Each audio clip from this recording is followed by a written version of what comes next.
বিকেল বিকেল বেরিয়ে পড়েছিলাম মেজো পিপির বাড়ি যাওয়ার জন্য আমরা সকলে মিলে। প্রায় 5 বছর পর আমি আবারও মেজো পিপির বাড়ি যাচ্ছি। এর মাঝে মা বাপি ভাই অনেকবার গেলেও আমার আর যাওয়াটা হয়ে ওঠেনি কোনো না কোনো কারণে। এর আগে যতবার মেজো পিপির বাড়ি গেছি বাপির সাথে বাইকেই গেছি। প্রায় অনেক বছর পর ট্রেন বাস এইভাবে আমি মেজো পিপির বাড়ি গেলাম। আর মেজো পিপির বাড়ি আমার বাড়ি থেকে অনেকটা দূরে, প্রায় যেতে 2-2.5 ঘন্টা লেগেই যায়। গিয়েই একটুখানি বসে তারপর বেরিয়ে পড়েছিলাম ছোটদা ভাইয়ের সাথে একটু ঘুরতে বাইকে করে। গিয়েছিলাম ওদের ওখানে একটা ফেমাস মন্দিরে।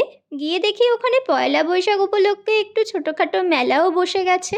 ওখানে গিয়ে অনেকজনের সাথে দেখা হয়েছিল, তাদের সাথে একটু ছবিও তুলে নিলাম। তার পরের দিনের ফুটেজ এটা।